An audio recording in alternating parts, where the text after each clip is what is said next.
सोचिए, जिस चीनी के बिना सुबह की चाय अधूरी लगती है, वही चीनी अब आपकी जेब का स्वाद बिगाड़ सकती है। पिछले कुछ दिनों में चीनी के दाम में ऐसी तेजी आई है कि सरकार को भी बाजार में दखल देना पड़ा है। आखिर चीनी महंगी क्यों? क्या इसके पीछे इथेनॉल है, बारिश की कमी, या फिर त्योहारों से पहले बढ़ती मांग? आइए समझते हैं पूरी कहानी को। भारत में अगस्त के दौरान चीनी की कीमतों में तेज उछाल देखने को मिला है। 19 अगस्त की रिपोर्ट के मुताबिक देश में चीनी की कीमतें करीब एक महीने से लगभग 10% तक बढ़ चुकी है।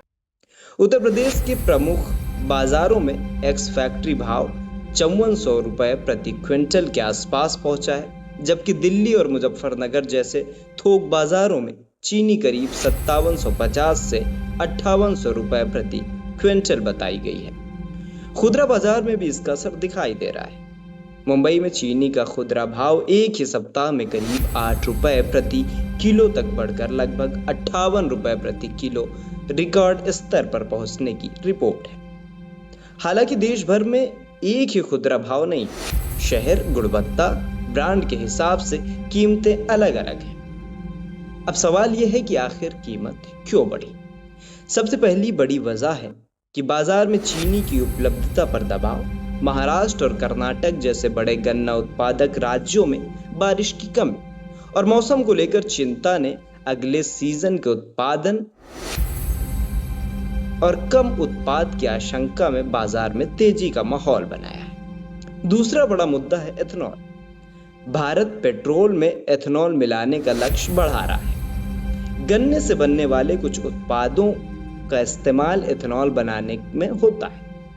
इसका मतलब यह है कि गन्ने का एक हिस्सा चीनी बनाने के बजाय एथेनॉल की तरफ जाता है। सरकार ने भी चीनी की बढ़ती कीमतों के लिए गन्ने के एथेनॉल उत्पादन को सीमित करने जैसे विकल्पों पर विचार किया है, ताकि घरेलू बाजार में ज्यादा चीनी उपलब्ध हो सके। लेकिन यह कहना कि चीनी सिर्फ एथेनॉल की वजह से महंगी हुई है, तो यह पूरी तरह सही नहीं है। इसके पीछे कई कारण हैं।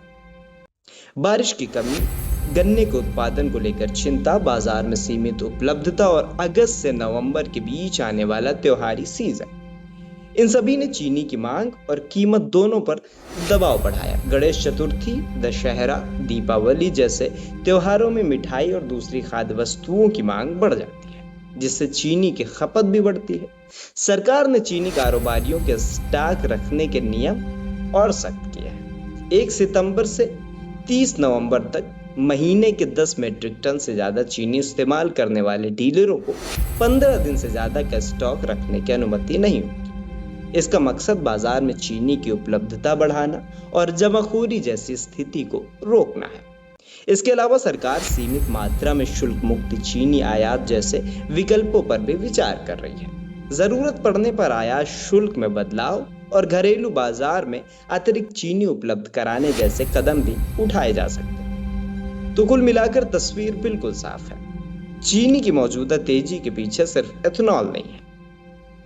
एथेनॉल के लिए गन्ने के इस्तेमाल ने उपलब्धता पर दबाव जरूर बनाया, लेकिन खराब बारिश और अगले सीजन के उत्पादन की चिंता, त्योहारी मांग और बाजार में सीमित स्टॉक भी कीमत बढ़ाने में बड़े कारण साबित है।